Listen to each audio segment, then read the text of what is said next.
Welcome back. In this episode, we will be taking a brief look into one of the all-time greatest slugfests in boxing history, the clash of the monsters in Sacramento between two undefeated heavyweights, Ike Ibeabuchi and David Tua. If you enjoyed the video, feel free to like and subscribe. Both Ibeabuchi and Tua began their rise in the early 90s with either boxer on a collision course to the top of the heavyweight ranks. Ibeabuchi, born in Nigeria, standing at 6'2", 235 pounds, had a relatively short and sharp 20-0 career, whose life fell apart after his fight with David Tua, that we will look into later in the episode. However, before Tua, Ibeabuchi ran 16-0, with notable knockouts against significant competition. In his 10th fight, Ibeabuchi had flattened Mike Ackley. Fighter, and we're going to see if he finishes him off here in the first round. Most of his fights, his last 6 fights have not gone further than 2 rounds. There he goes down for the second time. Will Mike Big Country Ackley get up from that? He took a short right to the chin and then a powerful left. And in 1997, Calvin Jones was one of the more dominant victories for Ibeabuchi, who was at his most furious best, dropping Jones multiple times.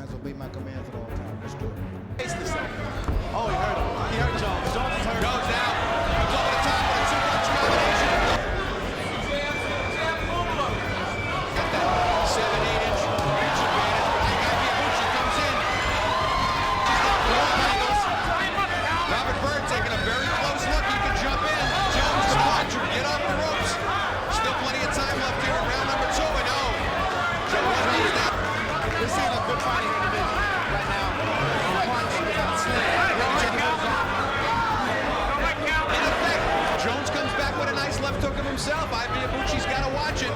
Jones has 12 knockouts in his 20 wins. 30 seconds, Calvin. 30 seconds. I like the way he punches, I like the way he jabs, I like the way he attacks.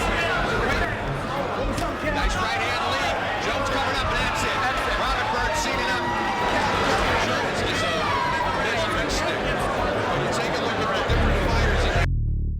David Tua in the 1990s was firming in the boxing world as one of the most terrifying heavyweights fighting out of Auckland, New Zealand. The Samoan Terminator was a Mike Tyson clone, standing at 5 feet 10 inches, 226 pounds, and had the boxing world on notice. In fact, had been hyped up as an all-time potential clash against Iron Mike in the 1990s. Tua had similarities with Tyson through his bob and weave strategy and fast-paced explosive power. Before his clash with Ibeabuchi, Tua had strung together a brutal 5-win stretch of monster knockouts against quality opposition, possibly the greatest victory in Tua's career, coming against John Ruiz via a 19-second knockout of the top heavyweight champ.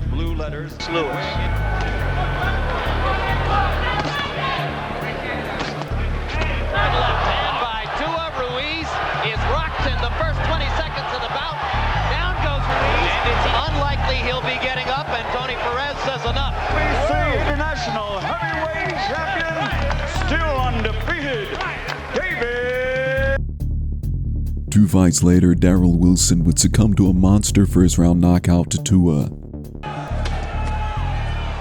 Wilson tries a right hand across the top. Tua lands a short left. Another first-round knockout for David Tua. How's he going to get any fights? Nobody's going to want David Tua at this point, George. I would not blame them. No, there will be fighters. Oleg Maskayev would duel with Tua for 11 rounds before being dismantled in the 11th round by the Tua-minator, just one fight before his clash with Ibeabuchi. Up to this point. There's a good left hook by Tua. He's got him in trouble here in the 11th. David Tua with a knockout in the 11th round. All right, Harold, and now let's welcome Ike Ibeabuchi into the ring. Moved from Nigeria to Dallas 5 years ago. He says that he would like to be a scientist after his boxing career. He said Nigeria, the same tribe that produced the great Dick Tiger. We're hitting on the break. The left-hooking Tua with 27 wins, 23 by knockout. He won. These two heavyweights both approaching their peak, both men in top shape, willing to walk through anything to get to the other side and claim the victory, delivered a heavyweight barn burner that set punch count records and sent seasoned fans and experts into a frenzy. From round 1 to the final bell, it was non-stop action, and despite their best efforts, neither man could ever make a dent in the other. Maybe it's just something about David Tua that steps up the activity level. His fight with David Tua produced. Ibeabuchi is very impressive to this point. And it's in round 2.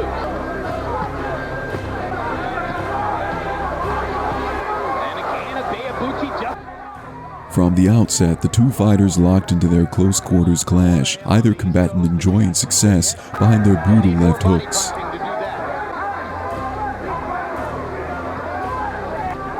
is he talking about soccer? Much of the fight so far. And Ibeabuchi answers with left hooks of his own. Remember, it's get punches. Ibeabuchi Showing himself to be a little bit. The middle rounds were only adding fuel to the fire as the giant heavyweights were ramping up their slugfest. Both Ibeabuchi and Tua were accelerating with each punch, neither of whom looked set to submit. the hard punching. Tua has made Ibeabuchi so conscious of the right hand that the left hook is in the It's still a very high output for a heavyweight. Hard left hook to the body by Tua. Very strong heavyweights. Tua and Ibeabuchi had their moments, Tua landing monster uppercuts, Ike landing brutal left hooks. 3 hooks. A couple of months ago, and now this, as he goes against each other. Both fighters have had their moments. Great combination by Tua. Great cut. See it yet. Fight an effective aggressiveness and clean hard punching. But I want to tell you, this is Very strong heavyweights.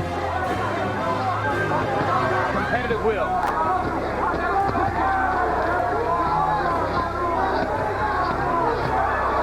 And it was in the final moments that exhibited the pure brutality of Ibeabuchi versus Tua, with both fighters teeing off in the dying moments. An explosive left hook by Tua. And Tua again. And again. Tua. And Tua again. And again.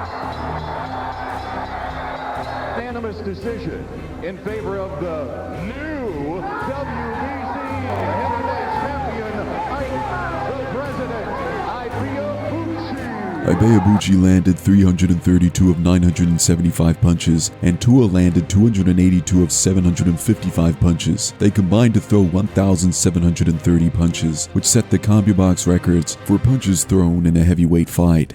Ibeabuchi also set the individual record for punches thrown by a heavyweight. It turned out that Ibeabuchi, who would win by unanimous decision, had given too much, his brain the victim of trauma that no scans detected. Ike began complaining about headaches after his 12 rounds of hell with Tua, rounds and rounds of torrid two-way action, both chins tested to the max, savage trading exchanges to die for, and the MRI scans revealed nothing for Ibeabuchi, but Ike would never be the same fighter or human being again. Tarnished, and David Tua, now slightly tarnished as well. Add the name Ike Ibeabuchi as one of the young heavyweights who will be in or near the title picture, apparently, for years to come. A tremendous performance here tonight, as once again, Boxing After Dark produces the kinds of fireworks which have defined this telecast as the baddest in the boxing business.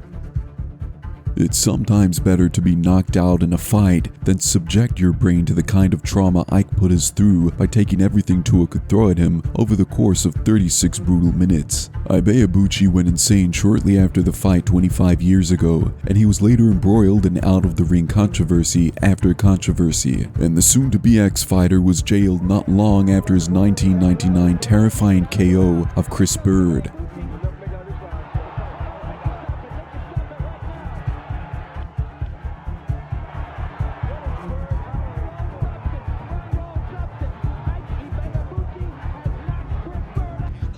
Tua would fight for several years, even challenging Lennox Lewis to the world title in 2000, but lost heavily on points. It's incredible that Tua and Ibeabuchi never reached their full potential. Tua, though, had kept it together after the tough loss, was perhaps an unlucky fighter, while Ibeabuchi fell short due to the inner demons he became a victim of after his win over Tua. However, returning to the magic of Ibeabuchi and Tua created for us a quarter century ago, nothing can ever compare to the spectacle, the all-out war these two waged for us and their sport.